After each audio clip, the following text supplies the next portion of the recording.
World next week. I'm James Corbett of CorbettReport.com. And I'm James Evan Pilato of MediaMonarchy.com. Open source ecology could change everything. But first, an article from thenewamerican.com on the new UN tribunal set to judge the U.S. and possibly the world for its climate debt. The official draft text of the climate treaty for the soon-to-start UN climate summit coming up in Paris proposes to establish a global Supreme Court that would rule on issues such as climate justice, climate finance, technology transfers, and climate debt. Tucked away on page 19 of the 34-page document is the call for establishing an international tribunal of climate justice. The text, which is still heavily bracketed with text that hasn't been completely resolved and agreed upon, reads, quote, "An international tribunal of climate justice as a compliance mechanism is hereby established to address cases of non-compliance of the commitments of developed country parties on mitigation, adaptation, provision of finance, technology, development and transfer, and capacity building and transparency of action and support." Oh, the legalese is always tough to get through, including the development of an indicative list of consequences, James, taking into account the cause, type, degree, and frequency of non-compliance, end quote. Since that text had been released on October 20th, weeks ago now, there's been a virtual blackout in major media regarding this development. The only places that mention it are pretty much if you do it in a search engine and its critics. So this kind of censoring or lying by omission kind of coverage on the planned UN climate tribunal by major media isn't surprising. It follows an interesting and distinctive pattern. We've seen similar kind of media censorship of the regional and global tribunals that were part of NAFTA and WTO treaties and are a part of those. It was only years later when those courts began assaulting U.S. sovereignty and overruling U.S. laws and U.S. court decisions that the subversive nature of these judicial bodies became apparent. Then those erstwhile supporters of these treaties, such as former Senator John Kerry, now Obama's fixer and Secretary of State and promoter of the climate treaty, claimed they had no way of knowing that these international criminal courts would subvert U.S. sovereignty. Same pattern, James, is happening as we look at the TPP right now and the TTIP, those agreements basically to merge, respectively, the U.S. with Pacific Rim countries and the EU. Again, the mainstream media pretty much seen fit to censor any criticism and virtually any mention of the tribunals that would be established by TPP, TTIP, not to mention NAFTA and WTO. But for our topics right here, James, this new international climate court. So what could possibly go wrong with an international climate court, James? Well, everything would be the answer. This is a cornerstone of the future global government. You need a global taxation grid, and you need a global court of some sort, and this is at least one step towards the creation of that as the ICC starts to fall apart, as people who've been seeing some of my recent articles might know. But this is, so important. Paris COP21 cometh, and this is ultimately the game plan. This is where this is heading. So I know there are a lot of well-meaning, deluded people who believe in the goalpost-shifting pseudoscience of climate change. No, global weirding. No, what are they going with this week? But it doesn't matter if you believe in that nonsense or not. This is the game plan that they're forwarding, and these are our identifiable, obvious enemies, the John Kerrys of the world and the UN trying to broker some international court to be able to rule upon over different countries because of treaties that are made, of course, in completely non-transparent, anti-democratic ways. And as much uncomfortable as we might be with the idea of democracy and rule, tyranny of the majority, at the very least, there should be some sort of public input in something that's going to rule over all our lives, isn't there? Shouldn't there be?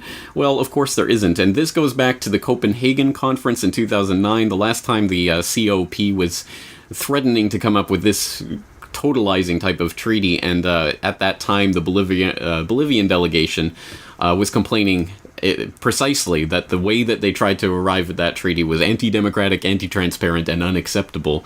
And that's just one example. You had a bunch of countries complaining that this was basically going to tie the hands of the developing world for the benefit of the developed world, which has caused so much environmental devastation anyway, again, regardless of what you believe about the, the possibility of X degrees of warming 100 years in the future. We know that environmental devastation is taking place, that the developed world has benefited from that environmental devastation in the economic sense, and that now the developed world is going to be on the hook for this. So this is a nightmare on every level. We have to oppose this. I'm going to be kicking into overdrive, putting out a lot of material this month, really explaining the background and the consequences of what's going on in Paris, and hopefully we can start to derail it in the way that we derailed Copenhagen in 2009.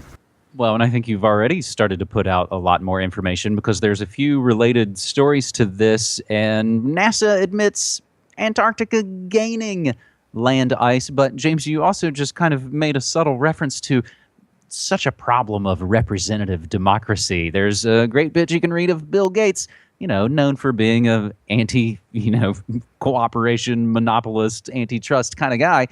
But when people disagree, he's not so happy. You can read about him and his little climate rant. Representative democracy is a problem. And a couple of other updates, James, I think that still kind of fall under this first segment. Volkswagen finds new CO2 problems on 800,000 vehicles. An update on the Volkswagen climate fraud story that we covered for you a few weeks ago here on New World Next Week. And we close out this first segment with a small story. French weatherman sacked for writing a book critical of climate change. So, James, I think all those stories really go together to kind of show you what stew we're sort of sitting in and what news comes out and who gets punished for believing in one thing or another. And I think we'll continue through this episode 247 of New World Next Week, kind of show you the through line and hopefully show you the way through. Our second story this week comes via Claire Burnish and the antimedia.org. Indonesian forest fires producing more pollution daily than the entire U.S. economy. One of the worst humanitarian and environmental disasters rages on as we sit here and talk, and chances are you haven't heard of it. I honestly hadn't heard about it, James. Indonesia is burning literally, and despite the breathtaking size, it's nearly 3,100 miles, it's a flaming swath of land daily producing more emissions than all economic activity in the U.S. And again, for the second story in a row, the media remains virtually silent. As George Munbayat of The Guardian wrote, quote, "A great tract of earth is on fire. It might look as you imagine hell to be. The air has turned ochre. Visibility in some cities has been reduced to 30 meters. Children are being prepared for evacuation in warships. Already some have choked to death. Species are going up in smoke at an untold rate. It's almost certainly the greatest environmental disaster of the 21st century so far," end quote. It's entirely possible we share partial responsibility for fanning these flames, which are now being labeled a crime against humanity. If you buy things like Nestle, Starbucks, Pepsi, and Heinz, which you shouldn't if you still are, and among others, as these companies have been criticized for their criminally irresponsible practices in the palm oil industry. Now, the Indonesian government ultimately perpetuates irresponsible deforestation in its suspicion of those palm oil sourcing corporations that actually attempt reform. So there were 5 companies that fell under harsh government criticism as much as 2 months back for their attempt to eliminate the practice, with unnamed Indonesian officials describing the effort as harmful to the farmers and a usurpation of governmental authority that might constitute a cartel dominated by foreign interests. Indonesian President Joko Widodo appears to be at least somewhat sympathetic to this issue, but faces staunch opposition from groups that evolved from 1960s death squads operating with support from the West during Suharto's rule. So this profiteering from organized crime that includes illegal deforestation has the support of the 3 million member strong paramilitary Pancasila youth, whose orange camo print uniforms, scarlet berets, sentimental gatherings, and schmaltzy music give the appearance of a fascist militia as imagined by apocalyptic sci-fi novelist J.G. Ballard.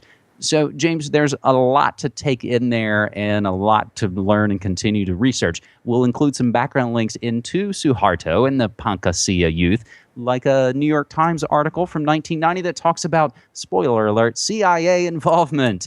But, James, what of the Indonesia burning? Well, this is what a real environmental disaster looks like. It is ongoing at the time, and strangely enough, no one seems to care. No one's even aware of it. As you say, most people haven't even heard about this yet. So interesting to see what the global media is prioritizing as we approach Paris and COP21. X degrees of warming 100 years in the future versus a real environmental emergency unfolding right now that is producing more of these toxic, harmful emissions than the entire American economy every single day. Once again, just putting the human aspect of anthropogenic global warming into its proper perspective. But this is an unfolding disaster, and for people who want sort of more detail of what in fact is going on, I'll just read another, I think, important quote from that article.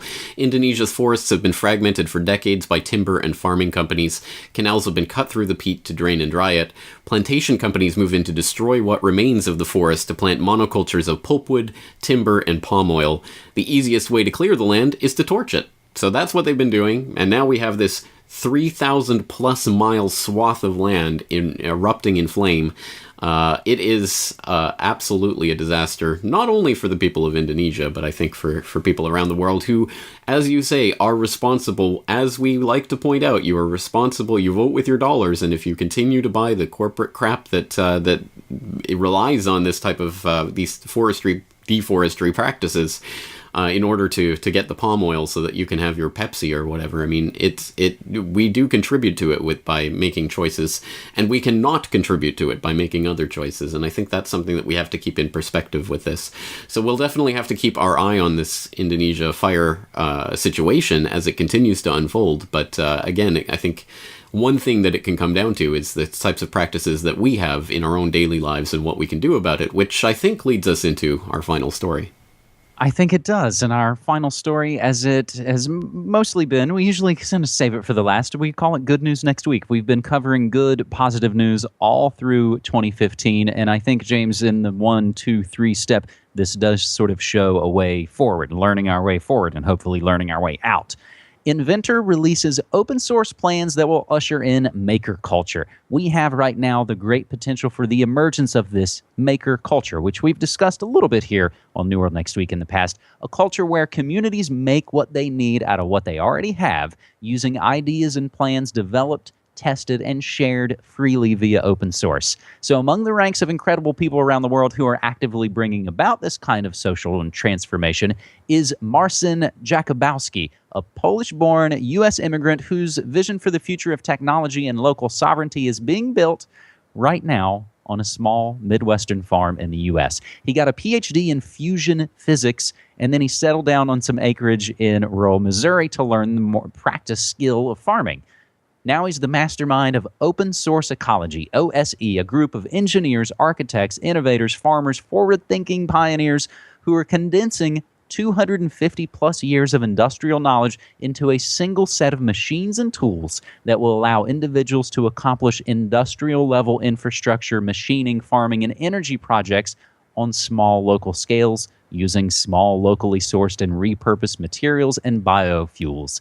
They're calling it the Global Village Construction Set, GVCS. James, they've got aquaponic greenhouse plans and a lot more. I really just loved looking at some of the videos and the blueprints for some of this. And I think this gets to exactly what we're talking about, that kind of stop raging against the machine and we're just going to build our own little open source, not based on coercion and violence little machines, James.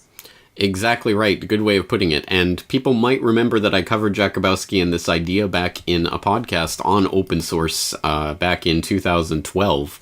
So a few years ago, at that time, it was still more of an idea. And now, as you say, it's actually starting to come to fruition with, I believe, was it 16 or 18 of the implements already having been built, and more being tested on and rolled out along the assembly line. Well, I don't know what you call it, really. I mean, they're just creating these things and sharing the blueprints for them freely online, open source. I mean, this is the peer-to-peer revolution. This is at least part of the way forward, and I'm very excited about ideas like this, because ultimately, this is the way around that corporate death control grid that we were just referencing in the previous story. You don't have to support the PepsiCos and the whatever, the Fortune 500 corporations. the more that you can do this for yourself, these types of things, the less you have to rely on that, and the more that we can get away from that infrastructure that relies on the devastation of nations. So this is one way forward. Hats off to Jakubowski, and let's get behind this and start implementing it in our own communities. Absolutely. And I was kind of reminded, and someone mentioned to me recently how much they enjoyed the Library of Things story that we covered a couple of months ago here, about where you can just sort of open source, share what you need at the library, whether it's ski poles or shovels or anything you need in your real life. A couple of other stories we got, James. People using hashtag good news next week. A community on Orcas Island, which is up in Washington State, created their own internet service, and a paralyzed man walks in the first ever proof direct brain control is possible. Now, there's a stunning amount of news and info that people are spreading using hashtag New World Next Week, James. I actually was kind of scrolling down the list earlier, and I had scrolled a lot before I even realized I was only a day or two back. More and more people, I think, are using the hashtag, and I find myself being more and more informed. And that's, again, why we're here kind of sharing some of this information. So there's a lot there. I'll just mention a couple of the quick ones that we are watching and stories that we've covered here in the past on New World Next Week. Soros admits involvement in the migrant crisis, saying national borders are the obstacle. The U.S. spends $40 million to build a $500,000 gas station in Afghanistan. A bunch of U.S. senators and mayors are accused of being KKK members, and the police clamp down on feared unrest coming up for the Million Mask March, which will or won't be happening by the time everyone's watching this. And I'll just say, remember to support independent media. James? Yes, and of course we are excited and ecstatic that people are using the New World Next Week and Good News Next Week hashtags more to spread this information around, not just to ourselves, but to everyone who follows the hashtag, so that it can become more of an open source community. But on that note, I should mention that the open source ecology story from today came from good old-fashioned email from listener Tanya, who let me know about that story. Yeah. So that's another way to get these stories to us. Of course, you can contact Media Monarchy at the Media Monarchy Kingdom, MediaMonarchy.com. Go there, find the contact details, or of course you can use the contact form on Corporate